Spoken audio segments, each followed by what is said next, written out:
es bastante relevante debido a que estas personas, estas mujeres, ya formaron parte de la institución y podían desarrollar actividades como guardias, desfiles, etcétera, situaciones que no ocurrían cuando vestían de civil.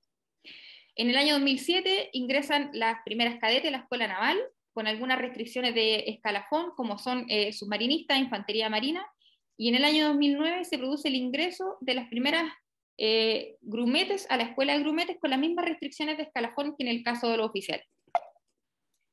Y finalmente, en la Fuerza Aérea de Chile, en el año 1974 se comienzan a incorporar este personal de los servicios, mujeres que trabajaban en el área de enfermería, en el área de sanidad, de justicia, y en el año 2000 se produce el ingreso de la primera promoción mixta de oficiales.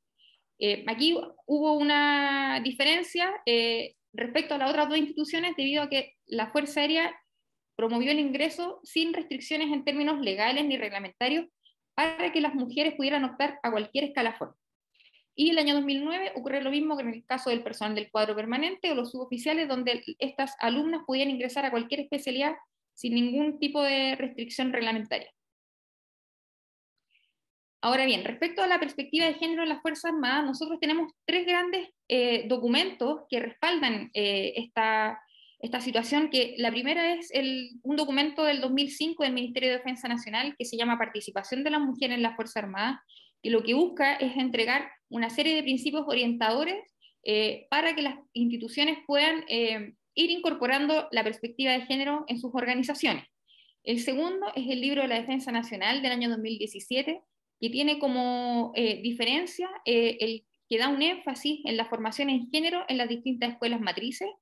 Y por último, y una de las más relevantes, que es seguramente muchos la conocen, la resolución 1325-2000 del Consejo de Seguridad de Naciones Unidas, que lo que hace es ampliar la participación de las mujeres en las misiones de paz por cuanto la considera como garante de la paz. En este punto es importante también que nos detengamos y tengamos en consideración que en general cuando se trata el tema de la incorporación de las mujeres en la rama de la defensa nacional, se suele tratar siempre desde la igualdad de género, pero sin considerar el contexto militar, ¿ya? Y eso es algo extremadamente relevante por cuanto las personas que no son hombres y que quieren ingresar a estas instituciones deben acomodarse a organizaciones que históricamente han sido masculinas. Bueno, esta resolución 1325 del Consejo de Seguridad de Naciones Unidas lo que hace es dar algunos lineamientos para que los estados parte promuevan la participación de las mujeres en las instituciones armadas, principalmente en aquellas que tienen misiones de paz. Y en el caso particular de Chile, existen dos planes de acción nacional que se derivan de la resolución 1325. Estos planes de acción nacional son documentos que en el fondo buscan establecer de manera formal cuáles van a ser las iniciativas que van a tomar los distintos países de acuerdo a las disposiciones que se establecen en la resolución 1325. Y en este punto es importante destacar que Chile es considerado un pionero, ya que algunos países no tienen planes de acción nacional y Chile ya va en el segundo y están trabajando incluso en el tercero, como una manera de operacionalizar la participación de las mujeres en las distintas instituciones armadas. Esto debido a que se considera que la promoción de carreras de mujeres en las instituciones militares dan garantía, digamos, de intervenciones humanitarias mucho más exitosas. En otras palabras, lo que se busca es integrar a las mujeres de manera integral en todos los aspectos que suponen el mantenimiento y el aseguramiento de la paz y la seguridad internacional, entendiendo que ellas asumen un rol diferente cuando se enfrentan a este tipo de situaciones. Es decir, de esta manera se puede constatar el liderazgo y el rol distinto que pueden ejercer las mujeres para la prevención, la mantención y la consolidación de la paz. Así entonces es dable destacar el liderazgo que representan las mujeres militares, dada la bibliografía, digamos, que respalda esta información. Hay un estudio de la Fuerza del Ejército de Colombia, perdón, que destaca que algunas cualidades de las mujeres, como la inteligencia, el conocimiento, la responsabilidad y la disciplina, junto con el contexto militar, hacen que estas mujeres puedan desarrollar cualidades diferentes respecto a sus pares masculinos, ¿ya? Sin embargo, también es importante tener presente lo que señala Chain respecto a que cuando se piensa en puestos gerenciales, en general se tiende a pensar en un hombre. Ahora bien, respecto de las barreras y los factores que promueven las carreras de mujeres, en la investigación que yo realicé, en general lo podría dividir en tres grandes áreas. Una es el proceso formativo en las escuelas matrices, luego el desarrollo de carrera y luego la vida personal y la vida familiar. En relación al proceso formativo, las oficiales que fueron entrevistadas y que fueron parte de esta investigación señalaron que las principales motivaciones que ellas tenían por ingresar a la Fuerza Aérea, en este caso, era el ser militar. Es decir, el ser militar tenía una connotación superior por sobre una especialidad en específico. En general, no es que no les interesaba, pero no les llamaba tanto la atención ser ingeniero o ser piloto, sino el hecho de ser militar, el demostrar que las mujeres pueden ser militar, lo que da cuenta de una voluntad de lucha, digamos, y la estabilidad y la seguridad que genera el pertenecer a una institución como la Fuerza Aérea de Chile. Ahí en la presentación podemos ver el testimonio de una de las oficiales que fueron parte de la investigación, que dicen que a pesar de haber pasado momentos difíciles durante su proceso formativo, de alguna u otra manera fue genial estar haciendo historia, ¿ya? Y esta ha sido una bandera de lucha, perdón, no solamente para ella durante su proceso formativo como cadete en la Escuela de Aviación, sino que también ha sido algo que han mantenido permanentemente en el tiempo. En relación a la formación, tanto las oficiales que participaron de la investigación como los oficiales hombres que fueron considerados como actores claves dentro de la misma, concuerdan en que la formación en la escuela es genérica en términos académicos, físico-militar y valórica. Es decir, hombres y mujeres tienen el mismo nivel de exigencia sin distinción de género. Y eso es valorado positivamente tanto por las oficiales mujeres como por los oficiales masculinos. Sin embargo, también es importante tener en cuenta que el solo hecho de que las mujeres ingresen a las instituciones armadas no garantizan una igualdad efectiva entre hombres y mujeres. Probablemente muchos de nosotros hayamos escuchado de que en Chile, por ejemplo, en las instituciones armadas existe una plena integración e igualdad debido a que las mujeres ya están en estas instituciones y pueden optar a todas las áreas de desempeño. Si bien ese es un paso y es un paso muy relevante e importante, en términos de institucionalización es solamente el primer paso. Y esto siempre debe ir acompañado de políticas de integración en materia de género durante todo el proceso. Bueno, uno de los testimonios de la oficial entrevistada señalaba que ella no sintió ninguna diferencia en su formación como cadete, ya que tenía la misma instrucción, todos juntos, y lo mismo ocurría con la parte académica. Respecto a la elección de los escalafones, que era una materia relevante en la investigación, ¿por qué las mujeres optaban más por escalafones terrestres por sobre, por ejemplo, el ser piloto? En general, ellas señalaban que cuando tuvieron que tomar la decisión, ya sea cuando estaban postulando u otras generaciones cuando estaban en la escuela, no contaban con información suficiente respecto a las distintas áreas en las cuales se podían desempeñar. En general, existe una orientación bastante marcada de parte de las mujeres por pertenecer a escalafones terrestres, ingenierías principalmente, y en general ellas plantean de que esto también tiene que ver con una proyección laboral civil, es decir, ellas no necesariamente se pretenden quizás hacer una carrera completa en la institución, sino que también se proyectan en un futuro trabajar en la civilidad.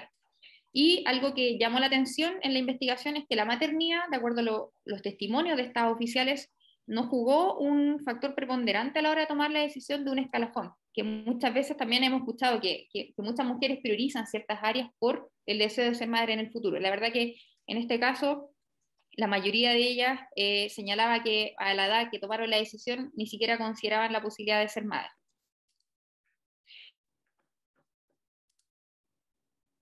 Hacer una reivindicación de aquellas mujeres que también son referentes, ¿ya? El hecho de no contar con mucha información y no saber bien por qué alternativa optar habiendo tantas opciones, y pensando, por ejemplo, en este caso, que si uno piensa en la Fuerza Aérea, quizás en automático piensa en ser piloto, cabe preguntarse qué pasa con los referentes, ¿ya? En este caso tenemos referentes que son históricas, como las que ya señalé, como Margot Duhalde, pero también existen algunas referentes que son actuales, que son oficiales, que hoy día llevan más de 20 años en la institución y que es importante que tengan representatividad en las escuelas matrices, ¿ya? Sobre todo considerando que en instituciones donde el ejemplo es importante y hace que las personas se puedan identificar con estas personas, la escasez de ejemplos femeninos genera ciertas incertidumbres a la hora de tomar la decisión por parte de las cadetes.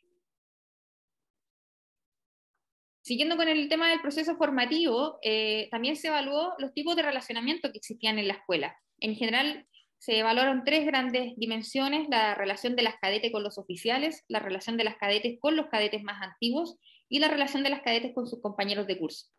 En relación a los oficiales, en general, ellas señalaban que tenían una relación de respeto cuando eran cadetes con los oficiales, una relación jerarquizada, y existen ciertos matices también entre aquellas que pertenecen a la primera generación de oficiales y aquellas que no.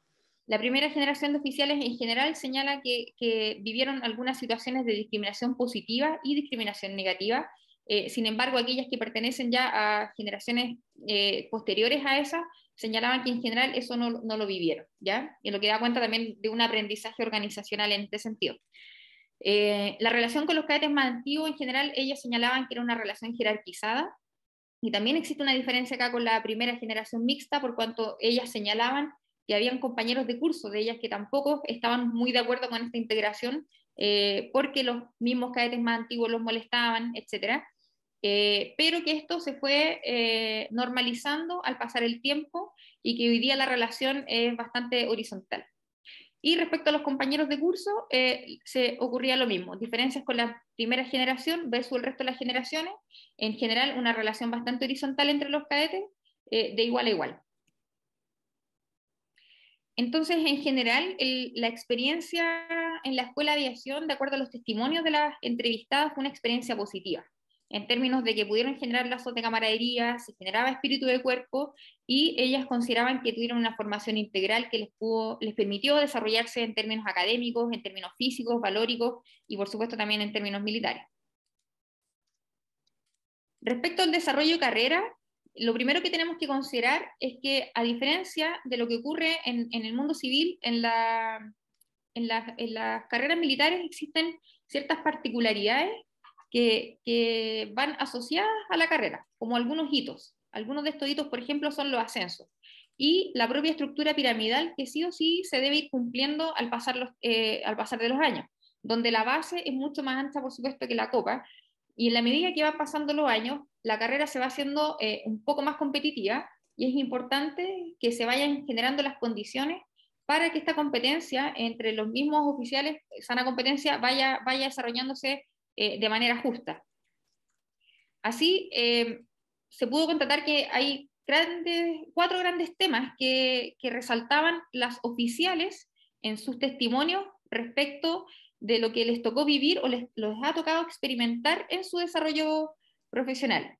Lo primero tiene que ver con algunas vivencias nuevas que no vivieron cuando eran cadetes. Por ejemplo, algunas experiencias de machismo que no ocurría de manera tan marcada, digamos, cuando eran cadetes. Si bien en la escuela igual pasaba un poco eso, en general, como existía esta figura del cadete con un trato más igualitario, eran situaciones que eran bastante aisladas. Sin embargo, cuando ellas comienzan o ingresan al mundo laboral, se encuentran con diferencias, que principalmente va a depender de la jefatura con la cual se encuentren.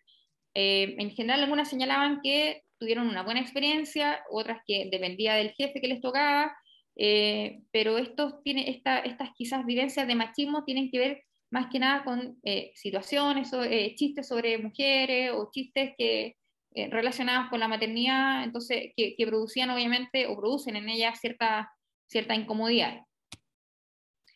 Respecto a las oportunidades de desarrollo laboral, ellas manifestaban abiertamente que las trayectorias profesionales de ellas no dependían del género.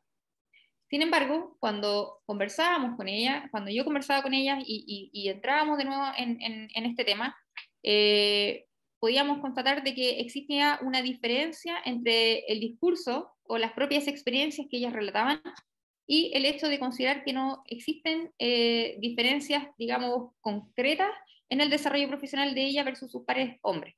Y esto es lo que se conoce como el techo de cristal, que en el fondo es una barrera invisible que no se ve, obviamente, pero que sí es efectiva y que no está declarada ya por parte de las distintas organizaciones. También algo que llamó la atención dentro de la investigación es el hecho de que ellas señalaban de que aquellas oficiales que tenían comportamientos más masculinizados probablemente tenían mucho mayor éxito en su carrera. Es decir, es como que no está creada la figura del sujeto militar femenino, por lo tanto, cuando se piensa en un militar, se piensa en automático en un hombre con ciertas características, y aquellas mujeres que un poco replican ese modelo probablemente tengan mayores posibilidades de éxito en la organización. No solamente en términos de físico, de actitudes, sino muchas veces se replicaba esto, por ejemplo, con situaciones como no pedir permisos para el cuidado de un hijo, o no, entre comillas, llevar los problemas del hogar al trabajo. Y también existe una sensación de igualdad en términos de las oportunidades de desarrollo laboral, eh, ya que comparan algunas situaciones que se viven en las instituciones armadas y que no ocurren afuera. En lo concreto, por ejemplo, el tener la misma remuneración que sus pares masculinos, ya que las remuneraciones van asociadas a un grado jerárquico y no al género, y la posibilidad de ir ascendiendo a la par con sus compañeros, cumpliendo los requisitos que se requieran para eso. Pero como mencioné, en el caso de la Fuerza Aérea todavía es bastante temprano para hacer un análisis más profundo, ya que la primera generación lleva 20 años, por lo tanto todavía no están llegando a la parte superior de la pirámide. Sobre el reconocimiento y la valoración, en general existe un poco la sensación de que hay una falta de reconocimiento, o de que tienen el mismo reconocimiento de que sus pares masculinos en circunstancias que ellas están ejerciendo más roles que sus compañeros hombres, ya lo que se conoce como el triple rol, es decir, estas mujeres están teniendo un rol productivo, un rol reproductivo y también un rol comunitario. Sienten también que constantemente deben estar demostrando su valía profesional, y que existen altas expectativas de lo que ellas tengan que hacer tanto en el trabajo como en la casa o con su familia. Y también se pudo detectar que por parte de ella existe la percepción de que existe una exposición mediática, es decir, que lo que hace una mujer probablemente afecte tanto positiva o negativamente a todas las mujeres, versus lo que ocurre con un hombre, que en general se tratan como individuales. En este caso, las mujeres sienten ellas están siendo vistas como un colectivo, y los hombres como sujetos individuales. Y por supuesto que frente a estas trayectorias complejas que van transitando, han habido motivaciones que han ido variando, que han ido cambiando, y que hoy día se han limitado en algunos casos a obtener los derechos mínimos para la pensión de retiro.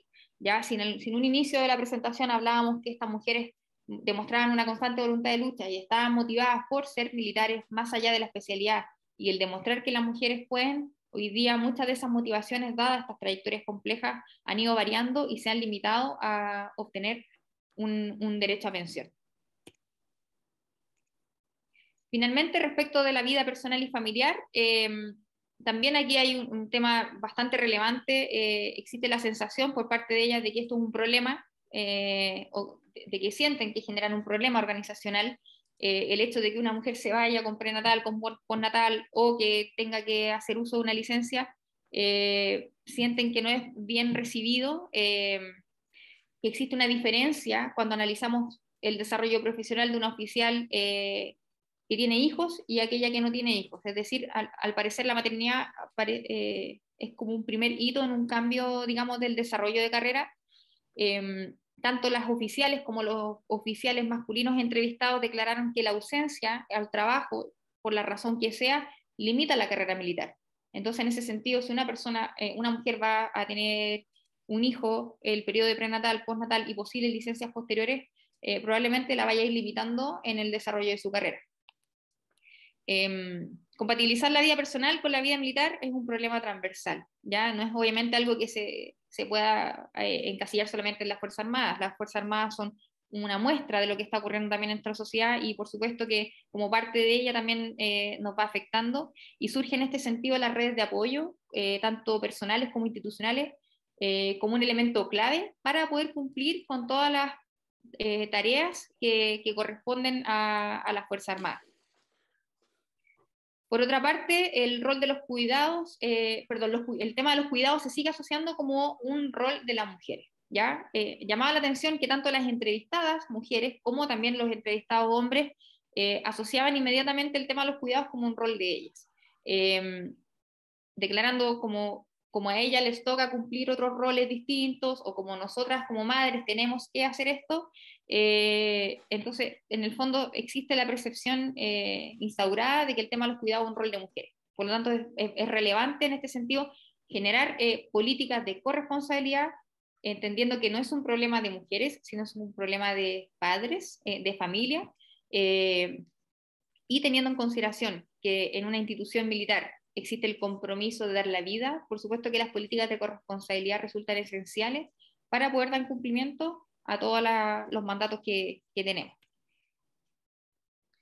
En relación a la gestión del tiempo, un poco también relacionado con lo anterior, entendiendo que en las instituciones armadas existe el concepto de disponibilidad total, es decir, de estar disponible para la institución, para lo que el país requiera, las 24 horas del día, los 7 días de la semana.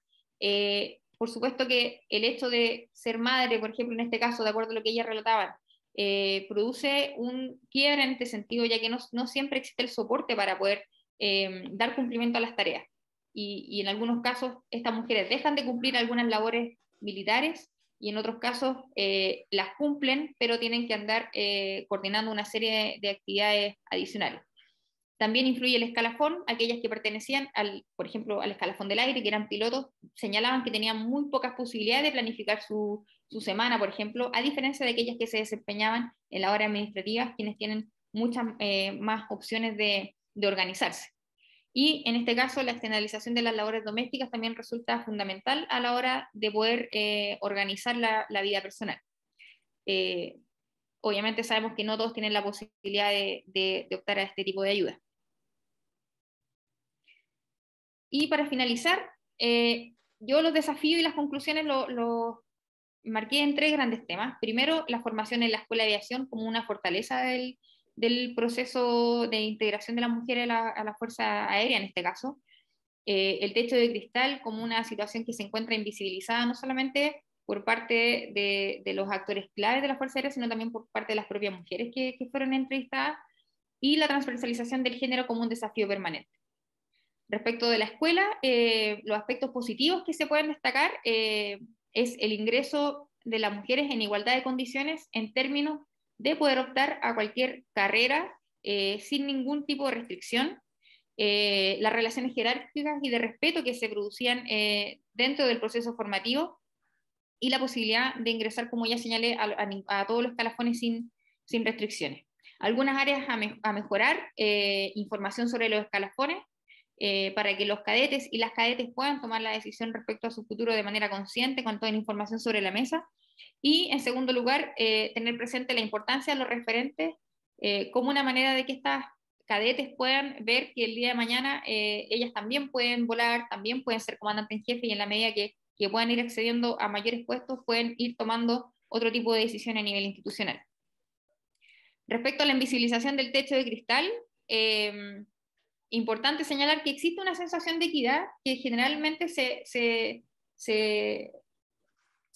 ve por la posibilidad de optar a cualquier escalafón, por el hecho de ganar la misma remuneración que sus pares masculinos y por la posibilidad de ir ascendiendo. Sin embargo, esto contrasta con los discursos y las experiencias que ellas mismas relatan respecto a cómo van de repente quedando relegadas de ciertos cursos por estar con permiso o no desarrollar las actividades completas que están haciendo sus compañeros porque tienen que estar cuidando a alguien, etcétera. La corresponsabilidad familiar surge como una necesidad por parte de la institución, generando políticas transversales y cambiando el foco desde las mujeres como problemas a un problema de equidad de género, porque si las mujeres en algún punto están, por ejemplo, sacrificando sus carreras por su vida personal, los hombres, por otro lado, también están sacrificando su vida personal, su paternidad, por su desarrollo profesional. Por lo tanto, tenemos que cambiar el foco y no entender que esto es un problema de mujeres, sino que es un problema que puede afectar a todos. Y por supuesto que siendo la Fuerza Aérea parte de una sociedad, aquí solamente se replica el modelo de lo que ocurre en el resto del país, probablemente en el resto del mundo. Finalmente, respecto a la transversalización del género, se considera que este es un desafío permanente para la institución. Es importante que nos detengamos a analizar la brecha que existe entre el discurso que tenemos y la práctica, es decir, detenernos, hacer estos estudios, conversarlos y también preguntarle la experiencia no solamente a las mujeres, sino también a los hombres, destacar la voluntad de lucha y el liderazgo de las mujeres militares pese a los escenarios adversos. ¿Ya? Esto me gustaría destacarlo porque es algo que se arrastra desde que son cadetes, quizás desde que están postulando, donde quieren demostrar que ellas pueden, y esta bandera de lucha es algo que van llevando con ellas, digamos, durante todo el desarrollo de sus carreras. ¿Ya? Viven de pronto carreras complejas, trayectorias complejas, sin embargo ellas siguen estando ahí y es importante motivarla y dar las condiciones para que puedan seguir desarrollándose sin inconvenientes. Si bien la figura de la delegada de género es un paso importante para la institucionalización, es importante potenciarla y quizás crear una organización que se dedique a ver este tema, obviamente, y pasar desde una mirada de la institucionalización a la transversalización, de manera que la perspectiva de género sea la base, digamos, para todas las decisiones que se toman a nivel institucional, cambiando el foco, como dije, desde las mujeres como problema a un problema organizacional que afecta a hombres y mujeres.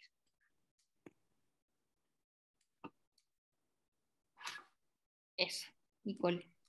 Muchas gracias, Carla, por esta, o sea, perspectiva práctica, pero también académica. Tú decías al inicio, ese es un muy pequeño resumen de trabajo de magíster, pero la verdad es que ha sido súper rico en detalles y creo que, o sea, abarcó muchos puntos de interés. De hecho, ya están llegando preguntas y consultas vía el chat. Les pido, considerando el tiempo y la cantidad de personas que están, me gustaría, o sea, quizá va a hacer falta filtrar las preguntas, pero voy a tratar que podamos abarcar todas.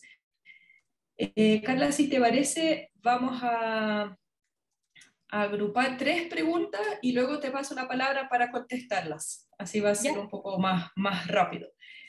Ricardo Nepe está preguntando, ¿qué política tiene la FACH con respecto a las situaciones de abuso de género? ¿Tienen algún tipo de unidad dedicada a eso? Además, con respecto a los matrimonios, ¿cómo se ha dado la tendencia entre pares de su institución, de otras instituciones o civiles? ¿Cómo armoniza la FACH el hecho de que una oficial esté casada con un civil o alguien de otra institución armada? Y Fiorella Ulloa pregunta, con respecto a los problemas que vivieron algunas entrevistadas con sus jefaturas, ¿ves alguna herramienta para solucionar esos problemas con sus jefes, más allá de la educación y los cursos de género que se puedan implementar con el tiempo?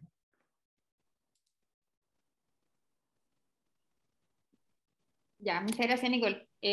Bueno, respecto a la primera pregunta, sobre si en la Fuerza Aérea existen normativas respecto a los casos de abuso o acoso, sí. El año 2018 se firmó el protocolo conjunto de las Fuerzas Armadas sobre acoso laboral y sexual, y a raíz de esa firma de protocolo surge la figura de la delegada de género, ¿ya? En este protocolo conjunto, que es un convenio que se hizo entre el Ministerio de Defensa Nacional y el Ministerio de la Mujer, cada institución creó su propia normativa con los lineamientos generales que establecía el protocolo. En la Fuerza Aérea en particular existe una norma administrativa que regula este tema y lo que establece, digamos, es que la denuncia se realiza a través de un formulario, puede ser anónimo, puede ser presencial, y se entrega al jefe. Si el jefe es quien es el acusado, se entrega directamente al superior y se inicia en automático un proceso de una investigación sumaria administrativa con plazos acotados y por supuesto con la confidencialidad que requiere esta situación. Se conforman también algunos grupos de apoyo, se produce en automático la separación de la persona que es denunciada y la posible víctima, y esto es informado mensualmente al Ministerio de Defensa Nacional. Ya todos los meses la Fuerza Aérea y el Ejército de Armada tienen que remitir un informe detallado con la situación de denuncias de acoso laboral y sexual y el detalle en qué se encuentra esa investigación. Sobre los matrimonios, bueno, no está regulado obviamente el matrimonio ni el acuerdo de unión civil. Lo que hay son políticas relacionadas, por ejemplo, con las destinaciones, que me imagino que quizás por ahí apunta la pregunta. En general, se trata de priorizar que los matrimonios sigan juntos en las destinaciones si es que esto es compatible. En mi experiencia, la verdad que no he sabido de algún caso en la Fuerza Aérea principalmente de matrimonio entre funcionarios que no estén destinados a la misma región, ¿ya? Y con el resto de las instituciones, con el Ejército y la Armada, lo que se busca es también compatibilizar ambas situaciones. En algunos casos no se puede lograr, por ejemplo, si en la Armada alguien va a Talcahuano y el piloto es de F-16, lo más probable es que eso no se pueda producir dadas las distintas especialidades y la área geográfica donde se encuentran las unidades donde ellos trabajan. Pero en general se busca compatibilizar la vida personal con la misión que tiene, digamos, en este caso la institución. Y respecto a las posibles herramientas que puedan tener los jefes, Fiorella ahí me la tiro difícil porque uno siempre dice educación y en realidad la verdad que es bastante cómodo también dejar todo en manos de la educación y la capacitación y de que esto pase. Yo creo que lo que ocurrió, en realidad fue algo que ocurrió con las primeras generaciones, esto de que se encontraban con jefes que no sabían un poco cómo reaccionar, tuvo que ver con una falta de quizás de preparación en, eh, y con una falta de política, digamos, que dejó a la arbitrariedad el desempeño de estas personas en sus distintas unidades. Entonces, yo creo que es relevante sí establecer políticas o normas de comportamiento que queden establecidas y que no queden al criterio o al juicio del jefe, de la jefatura o de la organización, o de si esta persona se relacionó antes con mujeres o si fue a un colegio mixto, que he escuchado muchas veces esto, ¿no? Que yo no fui a un colegio mixto, entonces yo no sé. Entonces, en el fondo yo siento que hay cosas que sí se pueden escribir y sí se pueden generar normas de comportamiento, de buen trato, etcétera, como ocurre en otros países. Muchas gracias, Carla. La segunda ronda de preguntas empieza con Héctor Bustamante, que junto con felicitar a la exposición de la capital Vera, pregunta sobre la situación en el cuadro permanente. Entiendo que el número puede ser mayor que la cantidad de mujeres oficiales. Son las mismas condiciones. O sea, entiendo que los mismos problemas o conclusiones se aplican al cuadro permanente. Ignacia Morales dice, muchísimas gracias por la tremenda presentación, qué importante poner sobre la mesa estos temas. Gracias, Ignacia. Tenemos una pregunta de Hilda Castro, me alegro mucho verla aquí, Hilda. ¿Qué acciones se podrían proponer para impulsar la participación de la mujer en las Fuerzas Armadas? Y cómo dichas acciones se podrían traducir en objetivo o indicador para el tercer plan de acción para la implementación de la resolución 1325. Y la tercera pregunta de esta ronda es de Carolina González, que está saludando y felicita la exposición. Quiere saber si bien las Fuerzas Armadas han incorporado a mujeres a todos sus roles, cómo asume la falta de motivación al ver que hasta la fecha las mujeres no ostentan puestos de mando estratégicos. Por ejemplo, el ejército, que lleva más años de incorporación hasta la fecha, no tiene mujeres generales, a diferencia de las instituciones policiales, donde en la actualidad existen 4 mujeres generales en carabineros.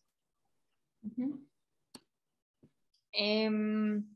Bueno, a la pregunta que hizo mi comandante Bustamante respecto al personal del cuadro permanente, bueno, no es una temática que yo haya investigado, sin embargo, podría señalar que no pasa tan marcado el fenómeno como ocurre en el caso de las oficiales, donde las oficiales en general se desempeñan en áreas terrestres. La mayor cantidad de mujeres del cuadro permanente de la Fuerza Aérea se desempeñan en el área de mantenimiento, que es un área bastante técnica, que son mecánicos en los distintos sistemas que tiene el avión. Entonces, a mí la verdad que me llama la atención esa estadística, que habría que indagar ahí, pero no ocurre, por ejemplo, que la mayoría trabaja en el área administrativa, sino que la mayoría de las mujeres del cuadro permanente están trabajando en la parte operativa en sus distintas áreas de desempeño, específicamente en el área de mantenimiento, es decir, en la primera línea de las aeronaves. Habría que indagar cuáles son las motivaciones de ellas. También hay muchas referentes en ese caso que son ellas mismas. Las primeras promociones de mujeres optaron en gran cantidad por esas áreas de desempeño y seguramente las menos antiguas han visualizado cómo ellas se han ido desarrollando profesionalmente y seguro que eso probablemente ha influido en la decisión que ellas tomaron. Pero no ocurre lo mismo que en el caso de las oficiales, que es algo que es bastante llamativo. Respecto a las acciones para impulsar la participación de de las mujeres en las Fuerzas Armadas, eh, a ver, yo creo que es importante crear una organización en las distintas instituciones que se dedique a ver estos temas. ¿Ya? En lo particular, yo soy la delegada de género, pero como mencionó Nicole cuando hacía la presentación, yo tengo otro cargo, por ejemplo, en el hospital. En la Fuerza Aérea mi cargo principal no es este. Por lo tanto, es difícil que las instituciones logren generar políticas y logren analizar los temas de manera más profunda si no cuentan con una estructura institucional que se dedique a estos temas. Por lo tanto, yo creo que es relevante que las distintas organizaciones, más allá de la figura de la delegada de género, que es un paso sin duda importante en términos de institucionalización, se creen organizaciones que se dediquen a estudiarlo de manera de ir incorporando la perspectiva de género de manera concreta en las distintas organizaciones.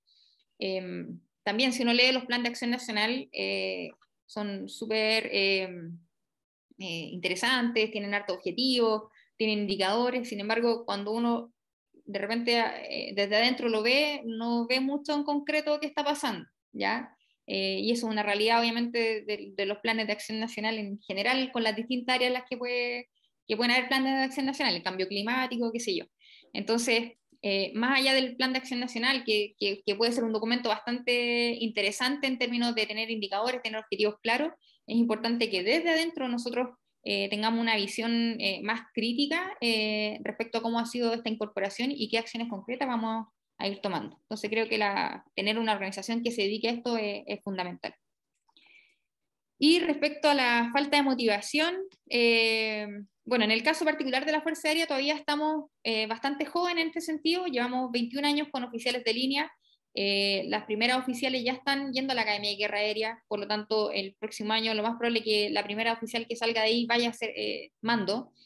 Y en el ejército, todavía al haberse eliminado recién en el año 2018 el escalafón femenino, probablemente también va a tomar mucho tiempo el que estas mujeres puedan ir logrando puestos de mayor relevancia en términos de toma de decisiones institucionales. En algún momento lo conversamos esto con Nicole respecto a si pensábamos que quizá en un futuro podría haber una comandante en jefe, por ejemplo, mujer. Probablemente sí, pero es importante que no solamente esté la posibilidad en el papel de que las mujeres puedan optar, sino que, de acuerdo a todo lo que pudimos ver en la presentación, podamos ir generando las condiciones para que puedan tener carreras y trayectorias justas sin ser cuestionadas, por ejemplo, por su maternidad, o aquellas que deciden por desarrollarse profesionalmente no sean cuestionadas como mujeres por no ser madres, y así sucesivamente. Muchas gracias también por esta ronda, Carla. Seguimos con una tercera que por el momento tengo varias felicitaciones y dos preguntas. Javiera pregunta, las entrevistas fueron a personal de la Fuerza Aérea. ¿Los problemas expuestos también se dan en la Armada y el Ejército? Y Wilhelm Hernández pregunta, dice, en la presentación se observó muchos cambios que se han producido por aceptar hoy día a la mujer, que están a la par con el hombre. Usted mencionó y citó a Shane era, para los puestos gerenciales se piensa en los hombres. Según su opinión, ¿está el camino pavimentado y con la ayuda que ha producido la mujer en las Fuerzas Armadas, se puede pensar en una comandante en jefe independiente del escalafón? ¿Está el camino para generar un escalafón en las Fuerzas Armadas? Además, felicita por la presentación y dice muy clara. Dejémoslo con estas dos preguntas. Bueno, sí, efectivamente la investigación, como mencioné al inicio, es el caso particular de la Fuerza Aérea. Ya yo sería bastante irresponsable si dijera, no, en realidad en el Ejército y en la Armada pasa lo mismo, no lo sé. Probablemente hay algunas cosas que puedan ser similares, dadas las particularidades de la carrera militar como concepto. Sin embargo, también hay diferencias propias de cada una de las instituciones relacionadas con la cultura organizacional, con la estructura orgánica que tienen. Entonces, la verdad que yo no sería muy responsable si dijera que esto mismo está ocurriendo en la Armada y en el Ejército. ¿Ya? Quizá ahí Nicole después nos puede ayudar un poco con esa pregunta. Y respecto a que las mujeres, o esté el camino pavimentado para que las mujeres sean comandantes en jefe, bueno, todavía falta para eso. La primera generación tiene 21 años, faltarían unos 20 años más aproximadamente para que eso recién pueda llegar a ocurrir.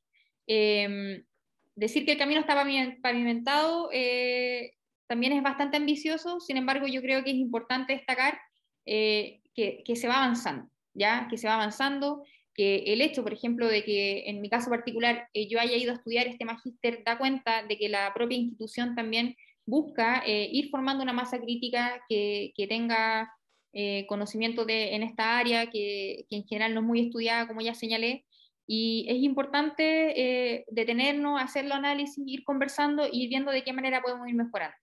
Yo creo que en el tiempo esto sí puede ocurrir, por supuesto que sí, también considerar que las mujeres somos mucho menos en relación a los hombres, pero por supuesto que tenemos todas las competencias también para poder acceder a ese puesto y no va a depender de si es mujer o hombre, sino de que ella tenga las competencias para poder hacerlo. Respecto a un único escalafón, ahí ya entramos en un tema legal que hoy día, en el caso de la Fuerza Aérea, solamente pueden ser comandante en jefe los pilotos, eso está establecido así en la ley. Por lo tanto, dudo que eso probablemente en el corto plazo pueda cambiar. Así que las que tienen que ir ahí potenciándose son aquellas mujeres pilotos para poder llegar a ese puesto. Hay más felicitaciones, Carla, de parte de Patricio y Yanes, excelente. Se está mencionando que es un tema de mucha relevancia para nuestra sociedad, también de parte de Hilda Castro, que está en la Cancillería, y pregunta Umut Aydin, que es profesora de nuestro instituto, con respecto al techo de cristal y machismo, ¿cree que es más o menos presente la situación en las Fuerzas Armadas que en el mundo laboral civil? Y también felicita por la presentación.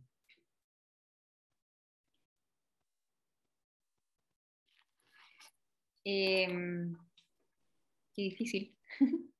No sé si es... No, a ver, nosotros también tenemos códigos de ética, tenemos normas de comportamiento internas, entonces también existen relaciones laborales bastante cordiales en términos de relación interna desde el punto de vista laboral. Yo no sabría decir si pasa más acá o pasa más afuera.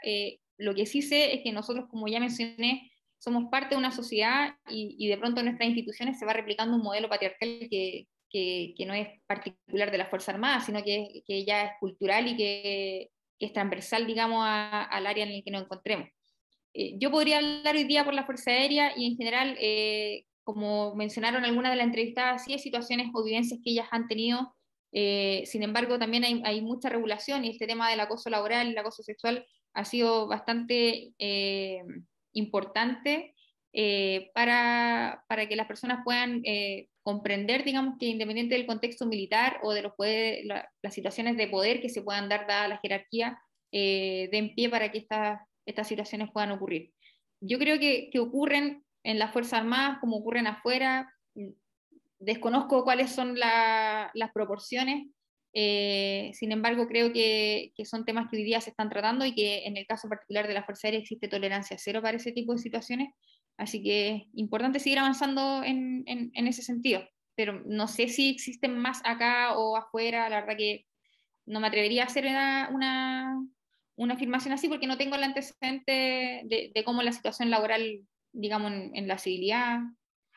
Entonces, probablemente en algunos sectores laborales donde también hay más hombres se buscan más situaciones así y eso no es, digamos, no es desconocido por nada. Ocurre en la minería también, pero importante que esto se vaya conversando y se vaya regulando. Ricardo Nepp también está enviando felicitaciones por la excelente presentación, y hay dos preguntas que en vista del tiempo van a ser las últimas dos que voy a aceptar. De Carolina Pacheco, también dice: muchas gracias por la excelente presentación. En base a su experiencia, ¿qué barrera es la más compleja a derivar al desarrollo pleno de las mujeres al interior de su institución? Y Bárbara Orcella pregunta: desde el punto de vista organizacional, ¿a quién reporta la delegada de género? ¿Existe un nexo con el Ministerio de Defensa y entre las delegadas de otras Fuerzas Armadas?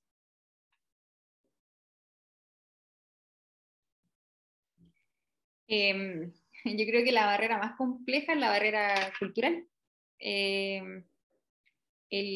esto básicamente por los testimonios que pudimos observar de esta misma oficial, el hecho de quizás tener una presión por dar el ancho, por estar demostrando que pueden, es decir, existe una presión permanente también por demostrar que pueden hacer cosas que seguramente o probablemente en alguna situación al hombre no les cuestionarían. Entonces yo creo que la barrera más potente no tiene que ver con un tema organizacional, ni institucional, ni normativo, sino que tiene que ver con una barrera cultural y que obviamente se extrapola en una institución como la nuestra, que, que como ya mencioné, es parte de una sociedad que está viviendo lo mismo. En relación a quién reporta la delegada de género, bueno, hoy día, en lo particular, yo tengo una dependencia para todos los temas de género con el secretario general de la Fuerza Aérea, es un oficial general, es decir, está en el alto mando de la institución, y no nos entendemos directamente con el Ministerio de Defensa. Ya obviamente como tenemos un conducto regular, en el caso particular mío, todas las instrucciones, todas estas conversaciones, este mismo seminario, yo lo converso con el secretario general de la institución. Y con las otras delegadas de género, nosotras tenemos comunicación. Lamentablemente por la pandemia hay muchas actividades que se tuvieron que cancelar entre nosotras y el Ministerio de Defensa. Sin embargo, siempre estamos conversando sobre estos temas, nos compartimos información, tratamos de un poco estandarizarnos y ponernos de acuerdo para ir generando lazos y tener una comunicación fluida en beneficio de las tres instituciones. Muchas gracias, Carla. Yo voy a decir tres palabras respecto a la pregunta sobre qué pasa en otras instituciones. Y bueno, está aquí, hay personas del Ejército y de la Armada, militares y civiles. Yo creo que todas las conclusiones, o sea, se pueden aplicar a la Armada y al Ejército también. Hay particularidades, hay diferencias. El Ejército es más grande que la Fuerza Aérea, entonces lo que hace que, por ejemplo, en la Fuerza Aérea, lo de la o sea, mujer mediática, yo aprendí que existe el concepto de la mujer florero de la Fuerza Aérea.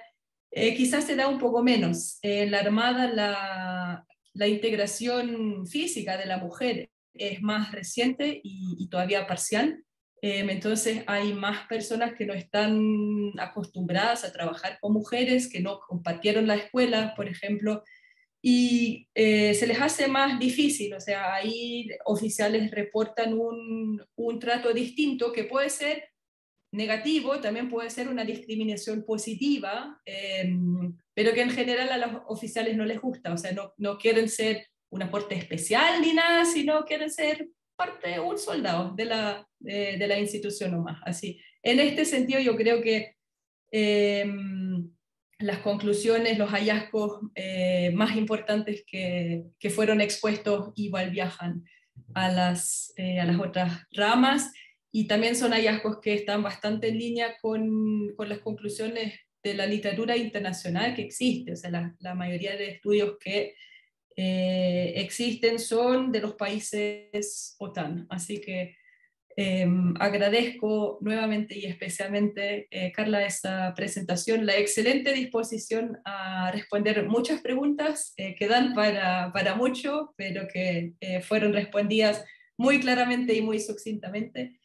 Deseo a todos y todas una buena tarde y esperamos contar con su presencia y participación también en el futuro. Esto es, lo hemos dicho varios y varias aquí en el chat y en el Zoom, que es un tema que está, o sea, convocando a nosotros, obviamente, pero también es un tema en la agenda nacional e internacional súper importante, así que esperemos que sea un inicio de una comunicación a más largo plazo. Nuevamente, muchas gracias, Carlos.